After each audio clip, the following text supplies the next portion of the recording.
Left from last week. All right, so we are recording. She's going on vacation. She leaves for Puerto Rico in the morning. So, Oh, lucky. yeah.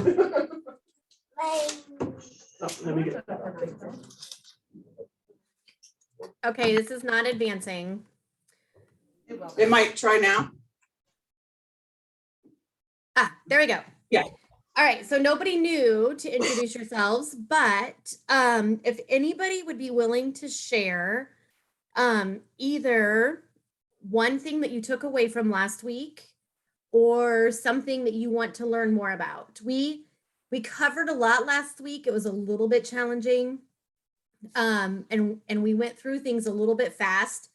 We are going to go through each of the 7 skills again today, just to review them, in addition to the last 2 that we didn't get to. But just with what was presented last week, is there anything that you want to learn more about or make sure that we review, or something that stood out to you that that you took away and maybe tried at home or in the classroom?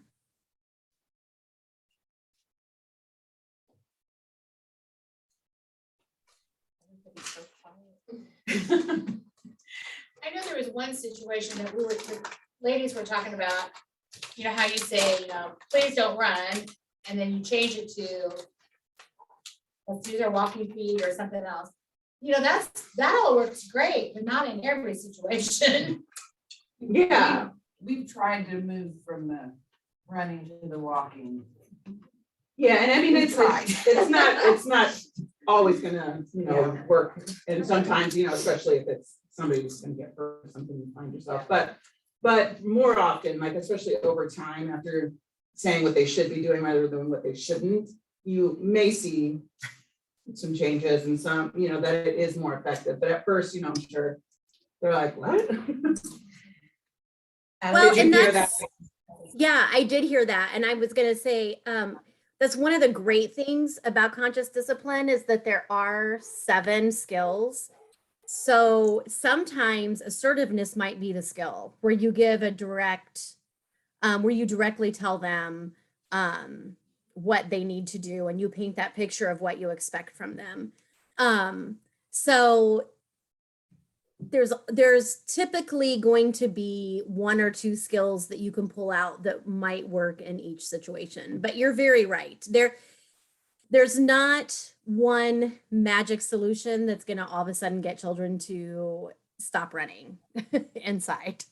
But sometimes, when you practice them and you can layer them upon each other and you remember those powers and to keep your own composure, is when you can start to see changes. Anybody else? Anything else? I don't think so. Okay. I know for me, it felt very chaotic last week. And so really practicing composure myself and just kind of going with the flow, and Tanika and I just kind of jumping in and making it work the best we can. Some of that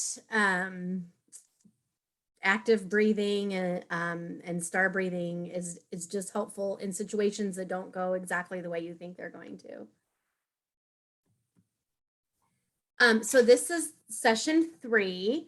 And we're going to go back through the 7 skills just to review them and make sure that everybody understands them, and then learn about the 2 that we didn't get to last week, and then talk a little bit about the development behind misbehavior. Which this is what we're going to talk about. Really why children do what they do and what we can expect at certain ages. So back to the 7 skills. And this is a slide from last week, but I just wanted to show it again. Because like anything else that you learn new, it's really, you have to practice them. And it takes time, not just to learn them, but to understand when to use them and for what reason. So just another reminder that this isn't something that you're going to take take away and all of a sudden know what to do in every situation. And that's okay. So the skill of composure. And this is one the group shared about the active calming for yourself, which is the taking 3 deep breaths, that the affirmation, I'm safe, keep breathing, I can handle this, and then wishing well. And then the next step is active calming for an upset child. And that's making sure that you're calm first, being a safe space for your child, whether that's holding them or having them on your lap or sitting next to them or having your arm around them or maybe just sitting facing each other, depending on the situation. And continuing to breathe deeply and saying with them, you're safe, breathe with me, and continue breathing with the child until calm. And we didn't get to this next part because we were short on time, but there are 4 active calming techniques that can be taught to children around the ages of 2 and older. They're the star, the drain, the balloon, and the pretzel. And there is a handout for each of you. You can, if you want, you can cut them out and post them in different places, or you can leave them all together. A lot of classrooms that use conscious discipline will have these posted in like a calm space or a safe space for children. So it's just a great way for them to look at the picture and say, okay, the drain is how I'm going to practice active calming. So I'm going to hopefully go. I'm having a hard time advancing. Here we go. All right. So these are, I thought it would be better to show videos of people doing these different breathing techniques rather than try to tell you about it over Zoom. The first one is Dr. Becky Bailey, who's the founder of Conscious Discipline, and she's going to talk just a little bit about deep breathing in general. And then the others are shorter, but you'll get to see each of the 4 breathing techniques in practice.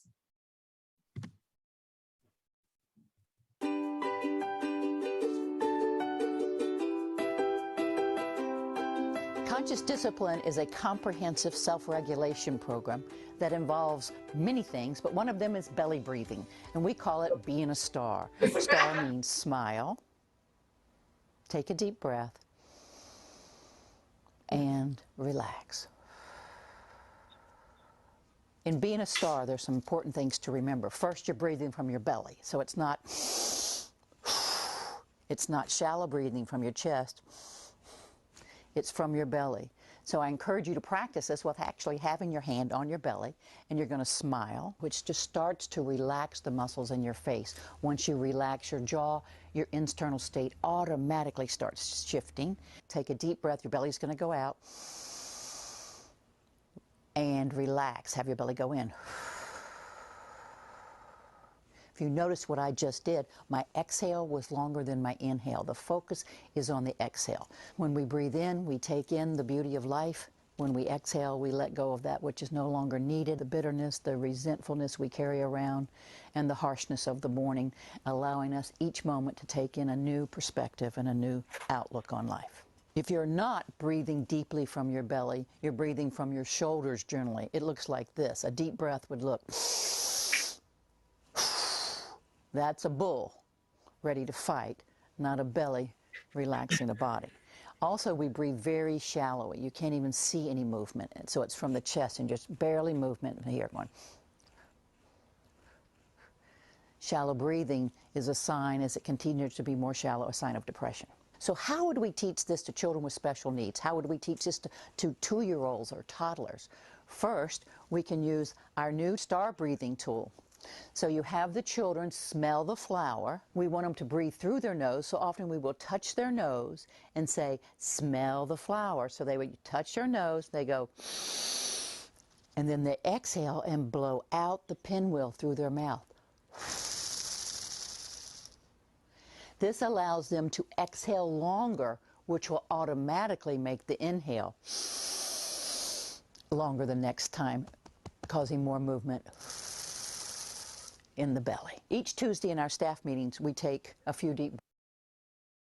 All right, and you know those wands, I've seen programs make their own just with a flower taped to somewhere on it and then a candle. So instead of the pinwheel, or I mean, a pinwheel's fun too, because you can play games like see how long you can make the pinwheel turn. Encourages them to breathe out slower than they're breathing in. But a flower and a candle work really great too. The next one is the drain. These children do the drain a little bit differently than conscious discipline describes. And I chose it because that's the cool thing about these. You don't have to do them perfectly. You don't have to do them exactly the right way. The point is for children to pay attention to their body and to pay attention to their breathing.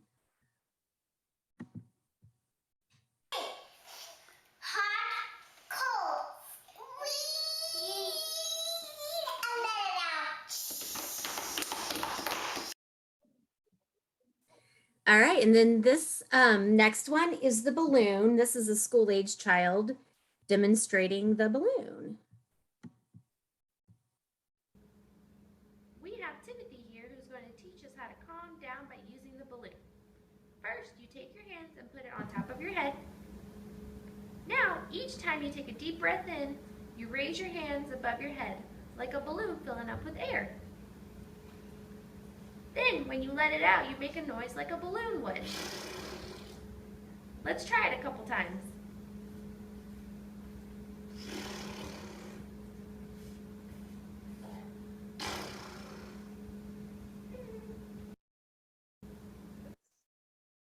All right, and the last one is the pretzel. I had a hard time figuring out the pretzel at first. There's a few steps to it, and that's why I chose this video, because if you notice, the children, the adults, everybody does a little bit different. But while they're doing it, they're being mindful of their body and their breathing, which is what's most important. Cross your right wrist over your left. Turn your hands so your thumbs are facing the floor. Then put your palms together and interlace your fingers. Relax and breathe. Grab your palms and tuck and give yourself a hug. Try to grab your fingers. Good. And it's like flip. Good, you did it.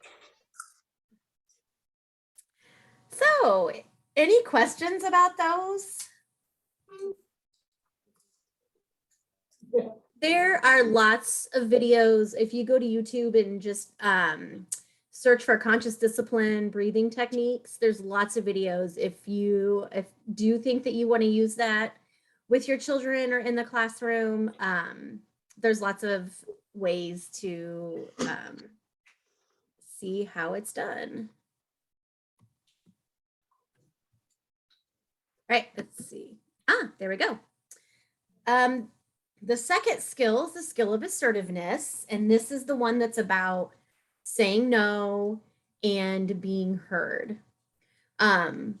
So basically, practicing the skill of assertiveness is where you're focusing on the behavior you want to see, the intention of helping children be successful, a tone of voice that has no doubt. So that's the tone of voice where it's very matter of fact. It's not questioning or passive. It's not necessarily aggressive or punitive either. It's just the same tone that you would use to say, the sky is blue or the ground is underneath me. You're just matter of fact. And then using descriptive language and motions that clearly communicate the desired goal. So with this is really where the more that you can paint a picture of what you expect from children, the easier it is for them to understand. and to comply. And especially for younger children, for toddlers, gesturing and motions can really help paint that picture for them of what you expect. And then this group also had the examples of how to practice the power of attention, which is what you focusing on what you want to see. So that was the perfect example that was brought up earlier. Instead of saying, no running, focusing on use your walking feet. Any questions about that one?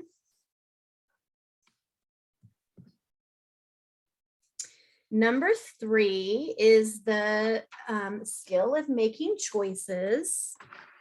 This one is pretty self-explanatory.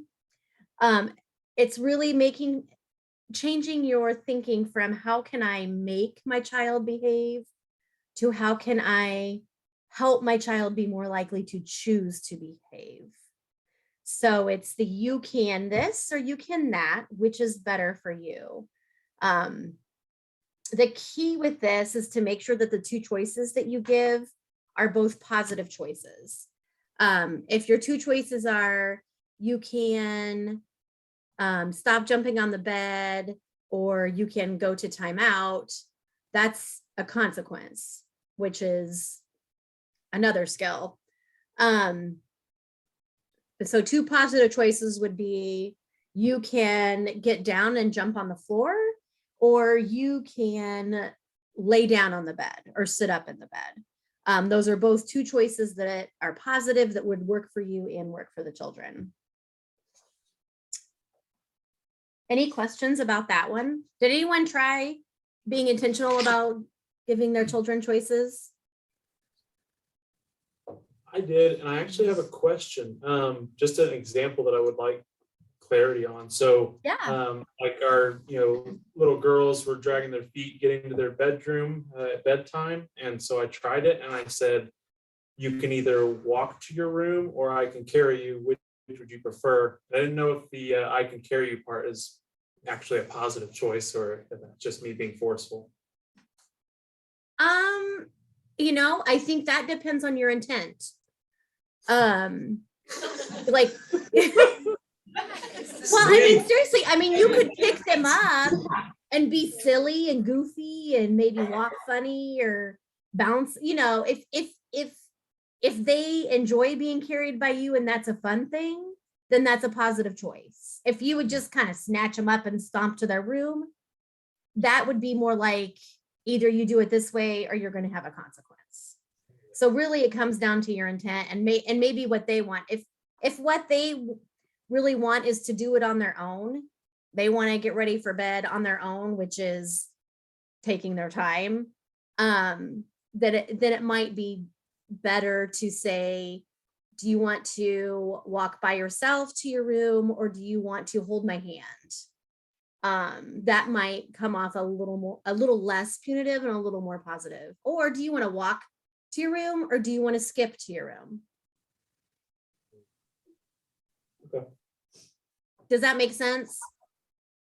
Yes. What about A when lot they of say, this, it comes down to to our intent, because I can guarantee, there were times when I want to punish. I'm like, you know what? Either I'm picking you up and I'm just taking you, or you're going to do it by yourself. But that's another, that goes to, 1, being punitive, and 2, thinking about consequences and what type of consequence is best for the situation. But if your intent is to have fun, and a lot of times being silly and being playful is a great way to get kids to be more cooperative. There was another question about what if both choices, the answer is no. Well, they keep repeating no, do you keep repeating what you just said or do you continue with different options?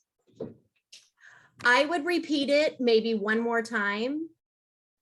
Ask what's best for them. And if they say no, then I would say, so you're not ready to make a choice. So I'm going to make a choice for you. This is the way we're going to do it. And then kind of help them, kind of scoop them along and just do it with them.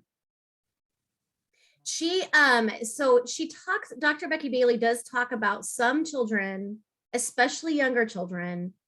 There are times when they can get like choice fatigue, like they're tired of making choices. And sometimes it's really thinking about what they need in that moment. If you can tell they're in a lower center of their brain, they're disconnected or they're really frustrated or angry, they're not capable of at that time of making a calm choice. Sometimes that's better to just be assertive and say, use a statement. It's time to go to bed, walk to your room, get your pajamas out of the drawer, and just kind of move forward that way with being assertive. If it just doesn't seem like they're in a place to make a choice. But if they just want to do it on their own, it might help saying, it's time to go to bed. It's time to put pajamas on. Do you want to wear these pajamas or do you want to wear these pajamas? But the worst thing you can do is offer more choices or kind of beg them to make a choice.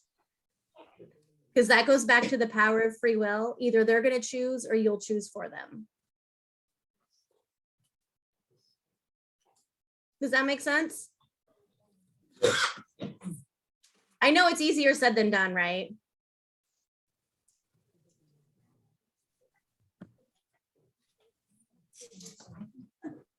Any other questions? I think they're good. Okay. The fourth one is the skill of encouragement. And this is one thing out back to the comment about making choices.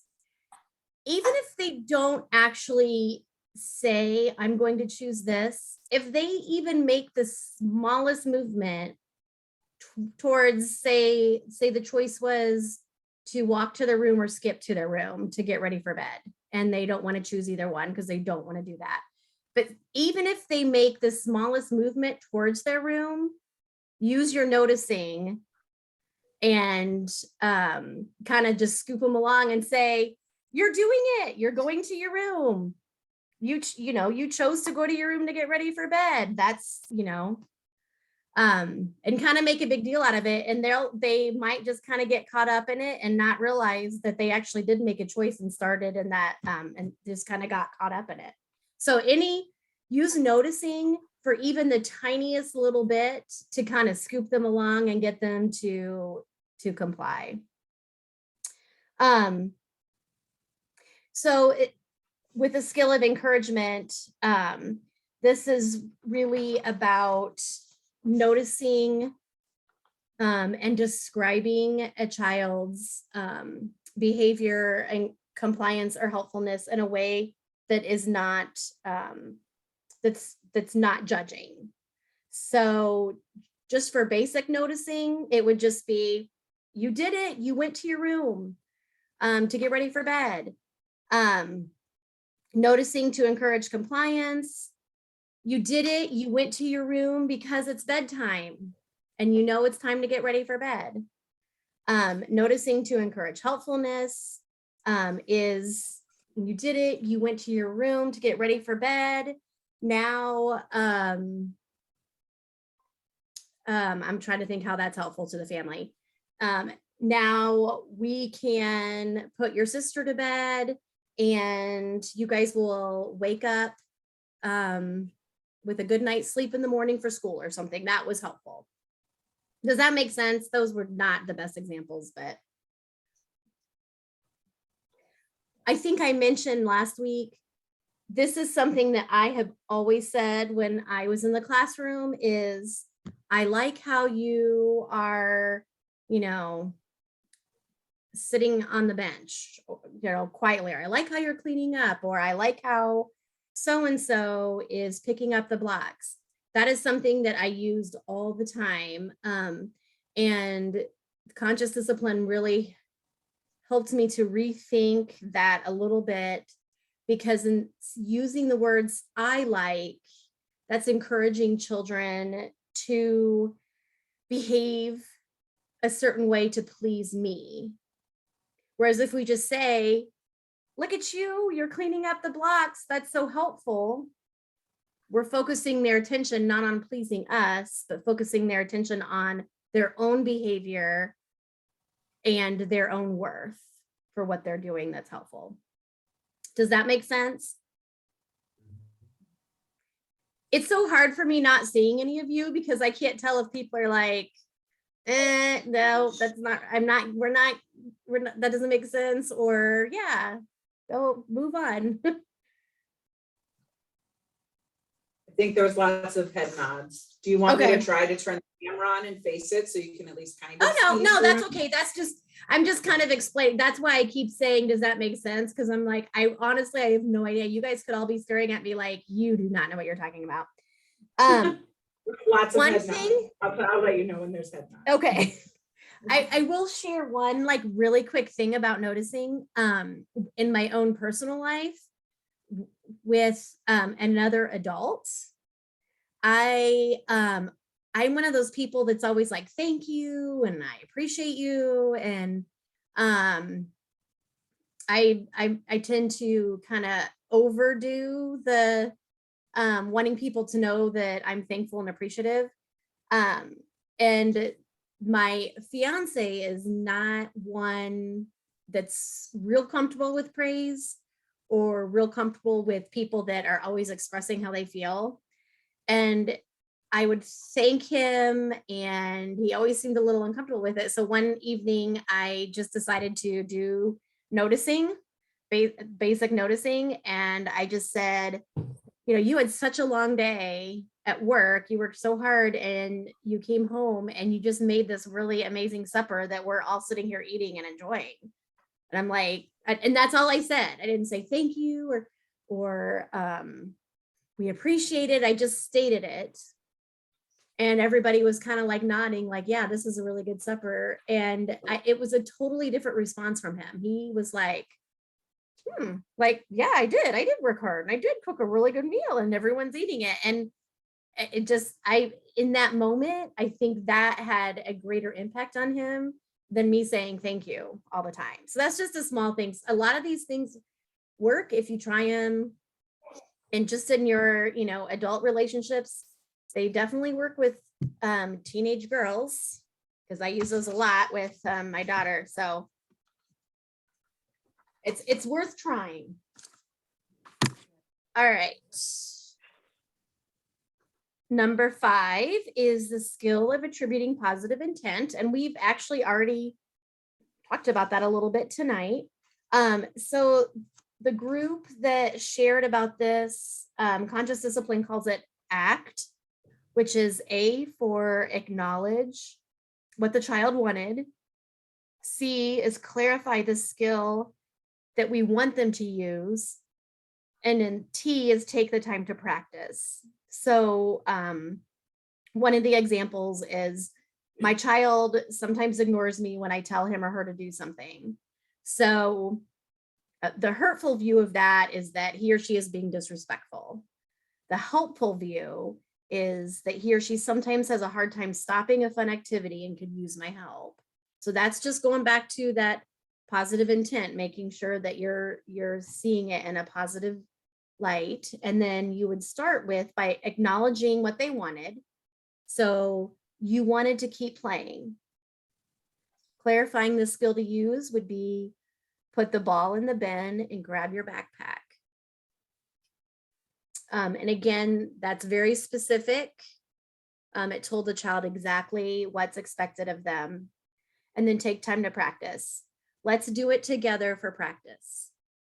And especially when these are things, behaviors that that you see frequently, like in this case, the child ignores this person when they tell them to do something. The child's not just gonna say, okay, and do it. A lot of times it's gonna take you doing it with them and practicing until they start to understand that you mean what you say, you're saying it assertively, and you're following through. All right, and then I don't know if you guys things were kind of crazy last week, but the group that had the table that had empathy and the table that had consequences, do either of you feel prepared to share? No, they were done. This table was done. They're not here now. It was this table. And you have your table. Yeah, ours. I was like, I don't know who, we had the consequences when, I don't know who we could go with their, no, are they not here? Right. No, okay. One of the tables wasn't here, Sarah. Sure. Okay. So consequences, right? You had consequences. Yes, so consequences is talking. Okay, so let's go with empathy first, and I'll just talk a little bit about it, and then if you guys have any questions, let me know. So basically, empathy comes from the power of acceptance, which is the moment is as it is. So this is really about accepting your child's feelings and not trying to change them. It allows you to listen to your child and others without attempting to change their feelings. So that's where that power of acceptance comes in. And then helping them get through it, showing them empathy and helping them get through to work through their feelings or get through the challenging situation. So an example, and this is the example I had written down, and this is what was already talked about tonight. So your child must go to bed and he's probably not going to like it. You know, ahead of time, chances are a lot of children have a hard time at bedtime. That's a very hard transition and routine. So if you don't accept the moment, you will unconsciously try to fix your children's feelings by either stopping them or trying to make them happy again. But if you take a step back and know they're not going to be happy, but I will help you through it. So disappointment is a part of life, but I will help you through it. And as far as practicing empathy, one of the things that conscious discipline does talk about are different types of empathy as far as mature empathy. Sorry, it's like almost a tongue twister, versus immature empathy. So really, mature it's about understanding and accepting others' perspectives, but not taking their pain on as your own. Whereas, and I can tell you that I have done some of these immature ones, so I'm not being judgmental at all because I've been there. One is gushing with sympathy. That can encourage others to get caught up in their feelings. So we may think that we're showing them how much we care by gushing with sympathy, but it can actually encourage them to kind of get stuck in their feelings and not move out of it. The other one is the unsolicited fix-it advice, which is where we try to solve the problem without really addressing their feelings. And really those unattended feelings will come back again and again. Offering humor instead of engaging emotionally. Really the only way to show mature empathy is to understand and accept their feelings, and offering humor is almost dismissive of their feelings. Sharing similar experiences from your own life. And this is something that I have done. It doesn't mean that you can't ever do that, as long as you're making sure that their experiences and their feelings are what the focus is on.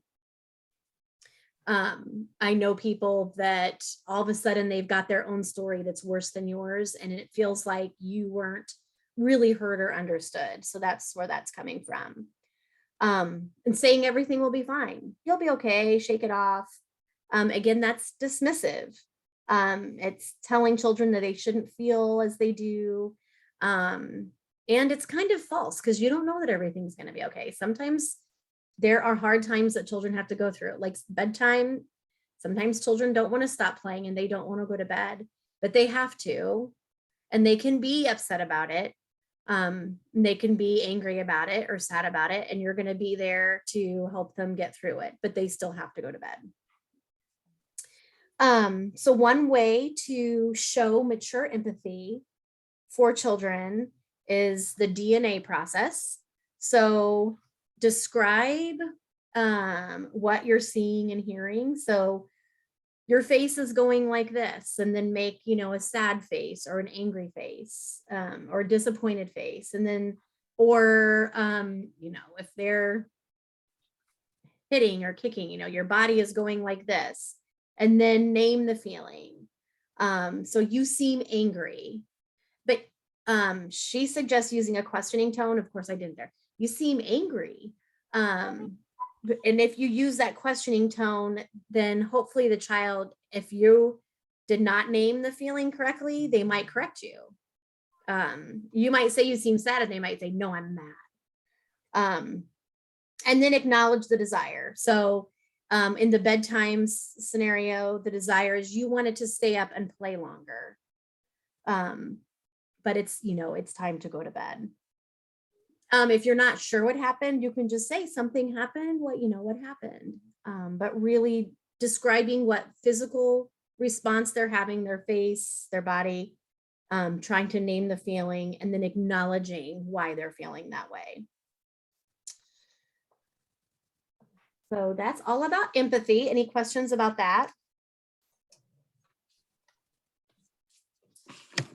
Okay, the last one is consequences. Did you say there was, Yes, or do you want me to talk about consequences? one of the groups is ready to talk about consequences. Okay, awesome. Go right ahead. Okay, so it looks like we kind of read over some of the information about the natural consequences, and the example given at the table was their little girl was refusing to keep her ice cream where it was supposed to be downstairs and not in her room. So when she came downstairs to play and had left her ice cream upstairs, very upset to see that the dog ate her ice cream while she was away. Oh. This is why we follow the rule of, keep your ice cream where we tell you to. And then you may go and go back to your playing and your game, so that your dog doesn't come in and eat your treat, and there's not a mess in your room where there's not supposed to be food. So kind of going through that and showing them this is why that rule's in place. That's great. That's a great example. I think in the book they give an example of an ice cream cone, or maybe that was even on the handout. It was a popsicle, a child that's running with a popsicle, and they're disappointed when they drop it because they were running, and rather than giving them a replacement popsicle or kind of that I told you not to run with it, it's providing that empathy. Oh, you're really disappointed because you were running and your popsicle dropped.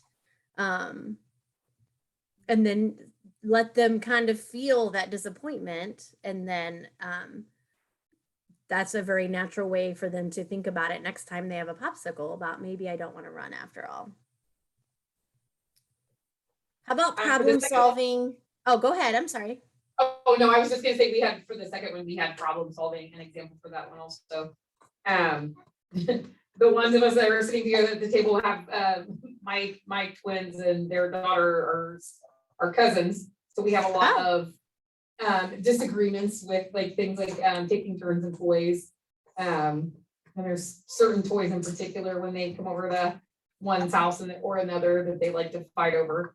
So we kind of were saying, if one child takes another toy, we need to get everyone to kind of take a step back and take a breath, because both kids are upset at that point, the one who wants the toy and then the one who got the toy taken, and just try to why one feels that way and why the other feels that way, so they can see each other's point of view and talk through a different way to handle the situation versus just taking things from others and using our words and seeing how it would make them sad or mad or whatever the reaction may be. And then just try to encourage, giving hugs and love and working together to make it better after. That's an amazing example.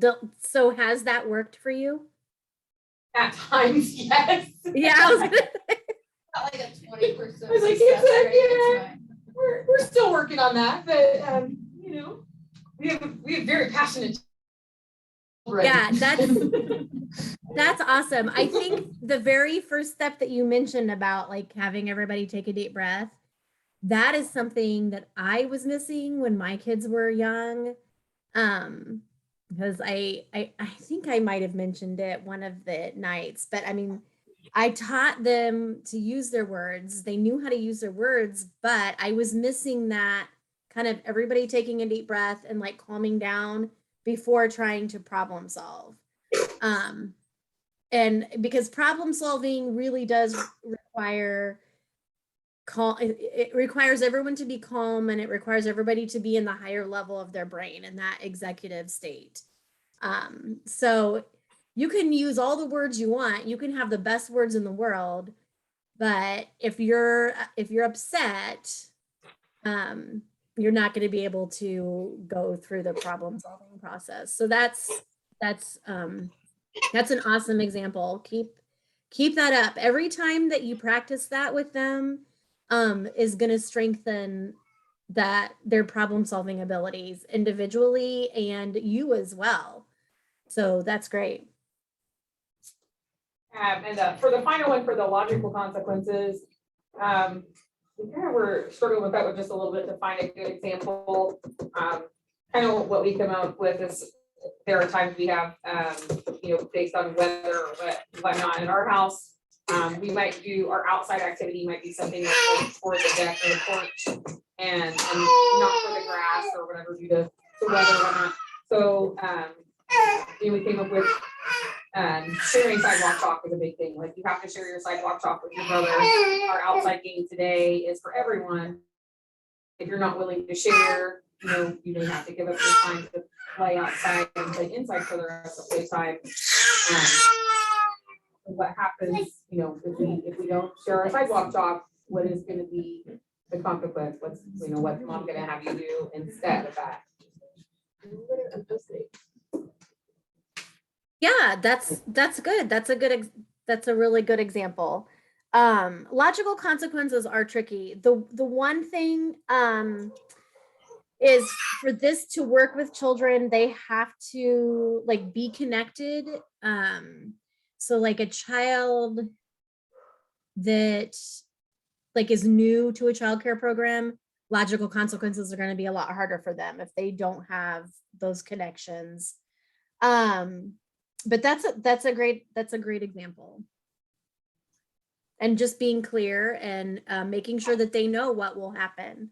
The only thing I would say I would add to that would be make sure that they know what you expect from them as far as sharing. That would be the only thing when you're being really clear about what you expect.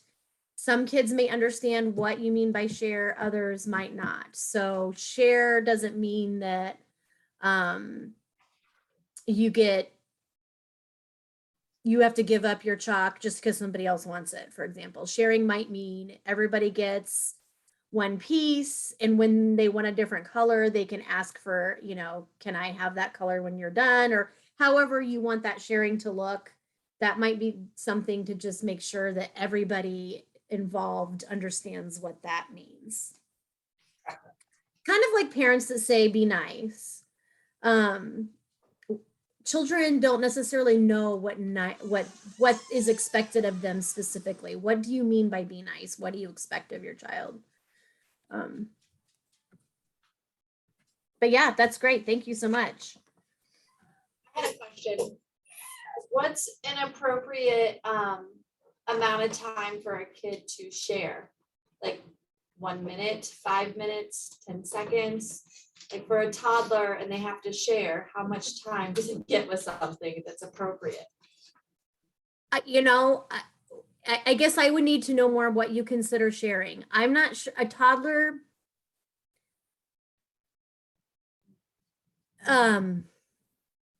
is it going to be able to probably like share one item, but do you mean like you want a toddler to be able to use their words to ask if they want to play with something that another toddler has, for example? Yeah, but if they're like learning to share like cousins or brothers and sisters or something where they're around each other all the time and they have their one favorite thing, or of course the younger one wants what the older one has, and I tell her to share, does that mean she has to get it right away and give it to the younger brother? Or is it like in 5 minutes you guys can swap and then he gets it for 5 minutes? Or is it like count to 10 seconds and he gets a turn, and then count to 10 seconds and you get a turn with that particular item with siblings or cousins or something they're around? I think it depends on the ages and on what the item is. For example, if the older child has something that is special, they don't necessarily have to give it to the younger child, maybe. But maybe they shouldn't have it around the younger child. Maybe if it's something special that they don't want to let somebody else play with, they keep it in a special spot where another child doesn't want it or isn't tempted to want it. And if it's one item that's appropriate for both children, it's not like something special. Something you could do is ask them, okay, you are playing with this truck and so wants to play with the truck. How should we handle that? What do you think is fair? That's probably when I would get the timer out and like a visual sand timer where the other child can see the time's almost running out. We do that in the classroom, you know, we'll set the timer for 5 minutes, saying 5 minutes when you hear the timer go off, Then we have to then trade. we have to trade, and it normally works really well. Yeah. We don't get an argument from anybody. We usually The set the kid timer. won't even want it anymore. Yeah. By Before the time- timer goes. the next Right, time, right, but They've you already still went on to got something that. else, or like you said, then they're able to change and then the other person's forgot about it. And they always switch without any kind of argument, so if that comes to me.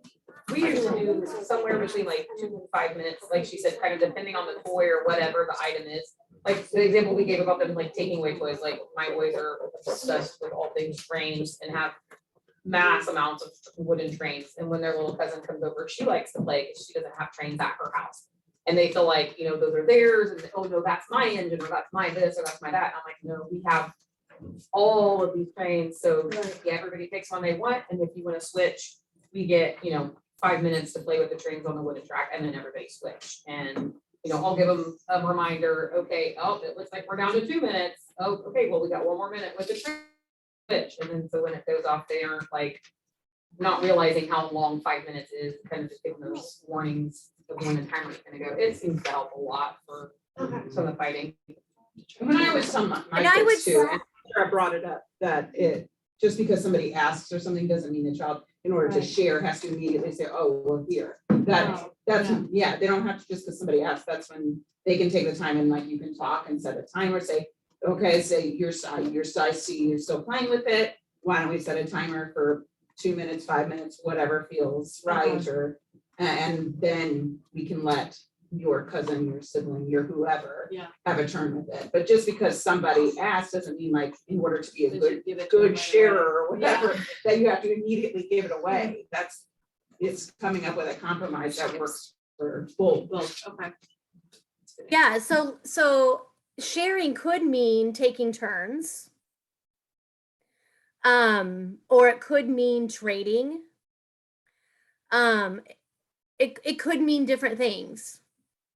I think you brought up a really good point, Melissa, about you know, it might mean, yeah, like taking turns and having like I would say the younger the child, the shorter the time, the length of time.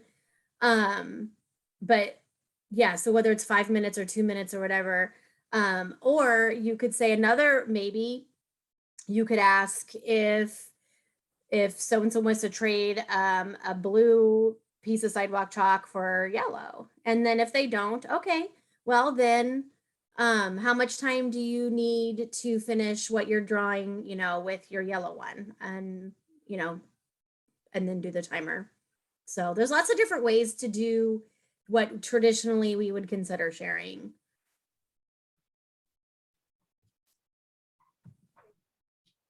Those are great questions. Anything else? Any other questions? Doesn't look like it. Lots of head nod, Okay. head shaking this time. She can't hear the rocks coming around. All right. So, well, okay, so those are the 7 like kind of core discipline skills. I'm just curious, do any of them seem trickier to you than others, or some that feel more natural to you, some that feel awkward, some that feel like it might be pretty challenging? Does anything stand out when thinking about the 7 skills?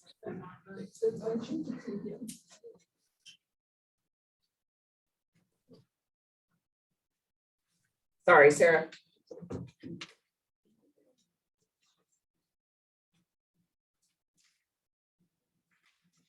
Okay. So moving on to talk a little bit about the development of misbehavior.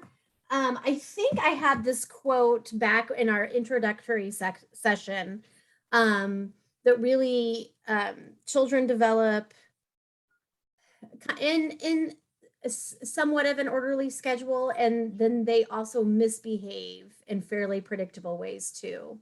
And how misbehavior really is part of that normal developmental process that children go through. Understanding child development, really that knowledge is power. And sometimes knowing what is typical of children at a certain age can make parents feel better about how their child is behaving and then about how to respond. Like, for example, understanding that 2.5-year-olds typically have frequent tantrums. Again, it doesn't mean that you're not addressing the tantrums and you're not using them as teaching moments, but understanding that it's not your child just out to frustrate you or make your life miserable. It really is part of their typical development, can help ease some of that stress. But then also keeping in mind that general child development information isn't ever going to show you the whole picture about a child. All children are both alike and different.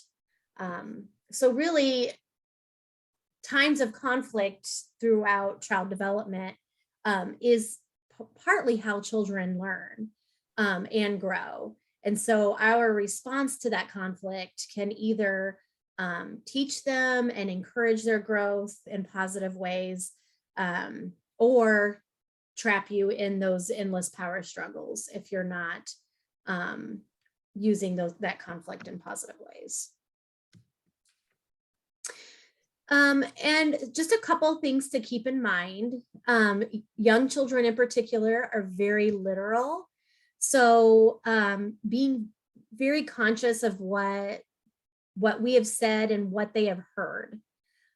So for example, back to the idea of sharing, some children may hear you say to share and understand what you mean by that and what you expect. Other children may not understand what that means. And so it's much easier for us to guide them if we know and understand what they're hearing from us. When we speak to children in terms they can't understand, like be nice, for example, that can create anxiety, which then causes them to disconnect and feel like they don't know how to respond. So they feel unworthy when we're expecting things from them that they don't understand. So really understanding child development is how we can offer that loving guidance rather than situations where they're going to disconnect and get defensive. And we all want to avoid those power struggles. And so really understanding where they're coming from, their perspective, and what they hear when we are speaking to them helps avoid those. Triggers or hot buttons that we all have. I think we talked about a little bit about them on that very first introductory night. So how do we know if our buttons are being pushed? Here's some warning signs. And basically it's when we're not using those 7 powers for self-control and we flip our lid, we get upset. Here, some of the signs, that's the yelling, threatening punishments, bargaining, pleading, begging, bribing, crying. I always end up crying. You start focusing on what's wrong and what your child isn't doing. You forget that positive intent and go back to the shoulds. Your child should know better. You shouldn't have to tell your child this. Blaming your child for your upset. And I can say that there have been a few long days that I've had and I have felt like, oh, my kids are just driving me crazy. They just don't appreciate how hard I work. I'm blaming them for the fact that I'm stressed out and overwhelmed. Or wondering what you've done wrong to make your child act a certain way. I know that I definitely have had feelings of inadequacy as a parent, and wondering where did I go wrong? What did I do wrong? So conscious discipline, Dr. Becky Bailey calls them irritation points. I'd call them triggers or like hot buttons. But there are some common or typical irritation points with the different stages of children's development. And I'm trying to think, it's 7:08. We will, I just kind of want to briefly go through some of them and then we will wrap up. We're getting towards the end, so I promise I won't keep you here late. But just thinking about infants, that first year, I'm going to give you one and then see if anybody has any other ideas. So infants, irritation points. One of them is failed communication. So a baby sends out signals through crying, laughing, fussing. And if their first signals aren't heard or if they're misread, they're going to get more intense with their crying or their fussing. And when you've got parents who are tired, overwhelmed, unsure why the baby is crying, that can easily become a trigger or a hot button. Are there any other child development irritation points that you can think of with infants?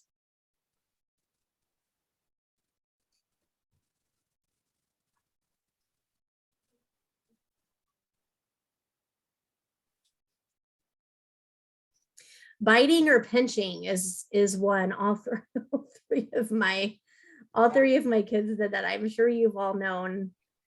You've got the cutest little baby and they pull your hair or they pinch your skin.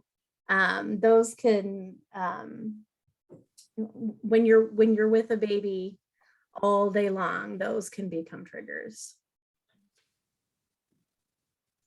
And really there, in the first one, the baby's learning how to communicate needs. And the second one, they're kind of exploring that cause and effect and exploring the experience of biting and seeing how you react.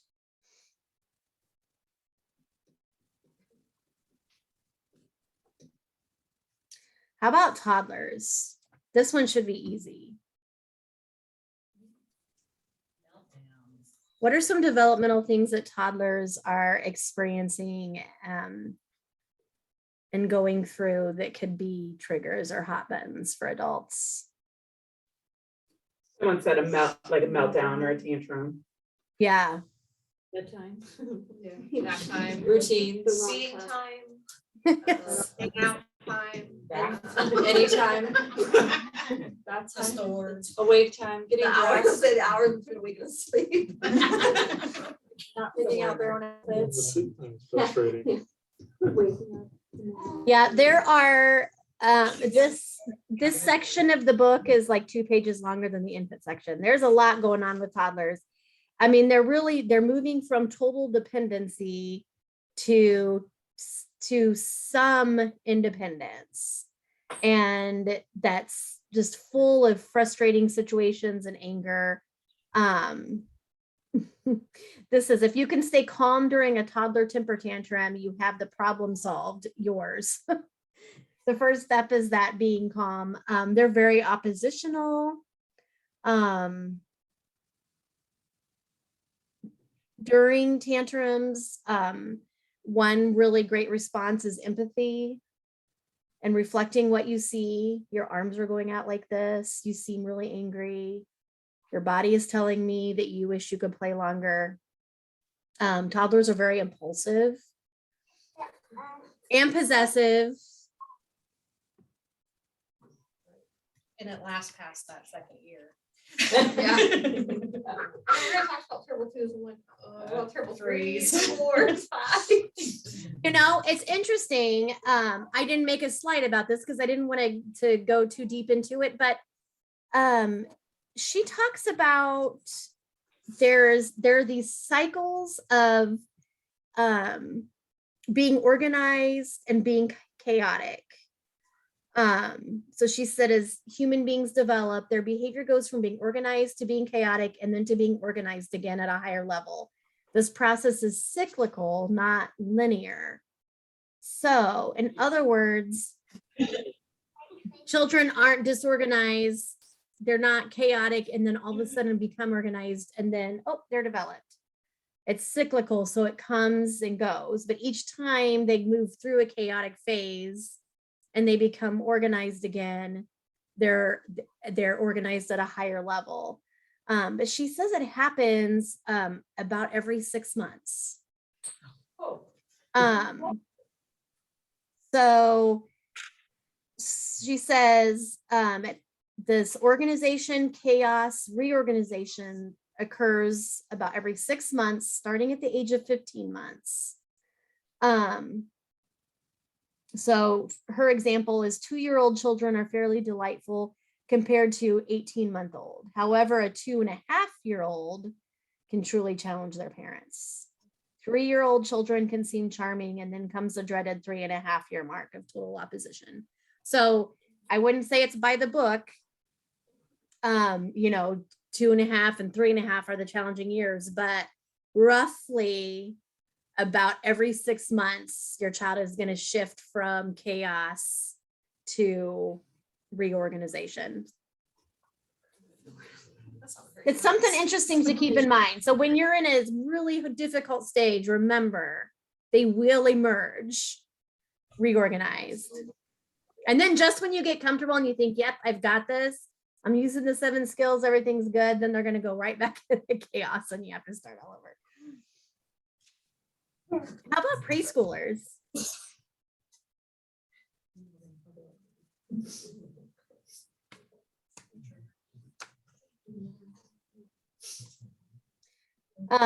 The simplest event or routine can trigger total rebellion. They may be shy 1 minute and bossy the next. Whining is a big one. Whining is my hot button when my kids, and they still whine, unfortunately, as teenagers. But, I'm sorry. Had a no whining house. And if Oh, that. I had 4 girls. So if they wanted to whine, they had to go out on the porch and they could whine. But then they were done and they could make that decision and they could come back inside. But it was a no whining house. And it worked. It was great. Yeah, that's wonderful. Tips for you, but we can't talk about them here. Because Because it just shows that I was not a good parent. I did everything wrong. The empathy part. It's not doing something wrong. not using tools that you didn't have yet. Thank you. You're welcome. That was so nice. Yeah, well I tell said. myself that every day. I'll get better eventually. And even if you do have all this stuff memorized, and I have a master's degree in education and I still with my own children, empathy is a very hard one for me. I've had to really like work hard to win, because a hot button for me is like when they start, like, so my 9-year-old, when he gets upset, I mean, he gets upset, crying, he's pulling his hair, and instead of like, it would be a hot button, I could feel myself getting angry. So like, if this is all, I mean, I've been really working on it. And this is, again, like having to be like, okay, like, you know, like, how can I get mad at him because he's feeling that way? Those are his real feelings. Just like if I'm upset and if I'm crying or whatever, if somebody tells me to like stop or they're mad at me for being upset, it's like, wait, what? Like, so then I can be like, okay, like that's what you're doing when you get frustrated because he's upset because he lost his plug-in, whatever, even if I don't think it's important, it is to him. So I have to really work on it. Pointing is my. Yeah, it's me, so. Temper tantrums, yeah, I just walk over them and. I've been really practicing this breathing stuff in my personal life, like the breathing before responding. Mine is like the clinging, when they literally like hold your shirt all day or walk around like. My 6-year-old is still there. Yes, that was mine in the classroom. That drove me crazy. The clinging, the pants, so. Do you have advice for tattling? Tip for tattling. Yes, tattling. Yes, and we are going to talk about that a little bit next week. So let's table that for next week, and I will make sure that I am prepared because we're going to talk about some more of these common behavior issues and I guess problem solve, like kind of talk through them. So we'll talk more about it next week. We start the day with it. We do too, and we say, tell the person you don't like this, or tell the person to stop. And if no one's physically getting hurt, please try to work it out together, but that's not working for our classroom right now. One thing that you could do is say, are you telling me to be helpful or to be hurtful? Because we want children to come to us if there's something, you know, if something's happening that's wrong, we want children to be able to come to us. So are they coming to us to be helpful because they want to help a situation, or are they coming to just be hurtful when it's a situation they need to take care of on their own? And we've tried to, if something, you know, if somebody is going to hurt or something could hurt another student, then we tell them, you know, this is something that you should always tell. Or if it's just, you know, something that's not, then we say, now that's not something that you tattle on. That is tattle. Right. So yeah, I mean, kind of define it by the helpful or hurtful. Are you trying to get somebody in trouble? That's hurtful. Are you trying to be helpful by solving a problem that's happening, like somebody's getting hurt, and you're telling because you want to be helpful so that we can help that child? Yeah, we'll try that one. What about telling the truth? We have a little guy that's having a hard time telling the truth. And it's gonna get his parents in trouble. This had a mark on his face, so you know, what happened? Mommy hit me, mommy hit me, mommy hit me.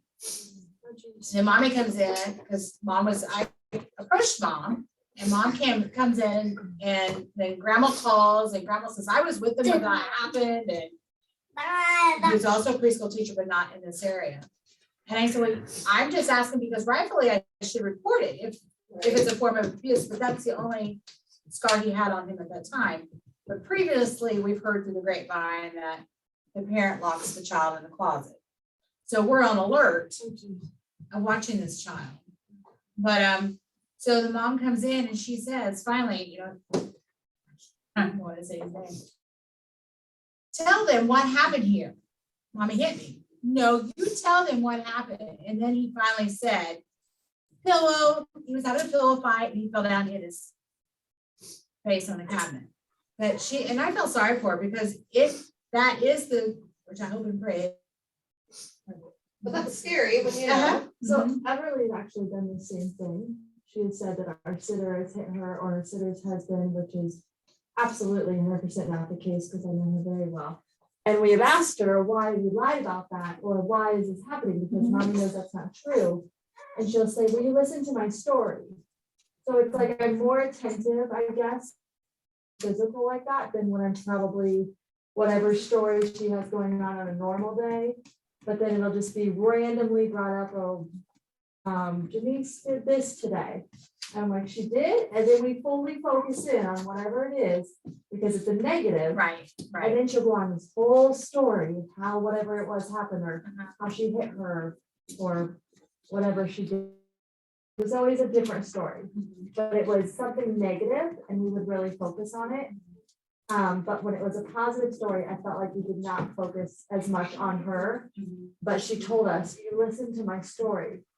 And so I wonder if she's just really trying to get Seek full attention, attention and like Somebody's. you're fully listening, and when it's something negative, you click a little bit And you faster. wanna- Yeah. Yeah, so we had to explain to her plenty of times, like, that is not okay, you cannot say that.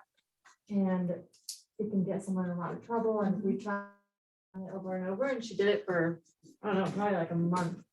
And then I think she finally got it, but we'd have to basically ignore it.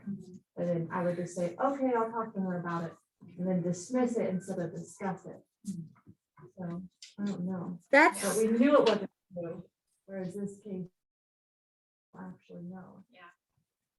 that's a really good point, is considering why the child is lying. Well, of course, we have the negativity in our head about being locked Right. in the closet or watching signs. Right.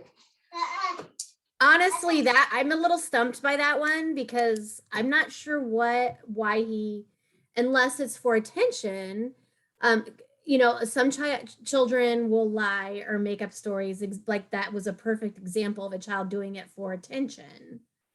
And so in those situations, I would say to make sure that that child is getting lots of positive attention for positive, that just in situations, maybe some I love you rituals, making sure that they're getting attention in healthy ways. Other children will lie out of defensiveness to avoid taking responsibility for something that they did. And so it kind of depends on where it's coming from. I'm a little stumped on that. The little boy though, I that's feel like if you have any, like, concerning. real I would struggle with that too. But I tell you what, I will make sure that I come prepared. I need to do a little research on the lying, what conscious discipline says about lying. I know that I've read about it and I'm not recalling it like off the top of my head.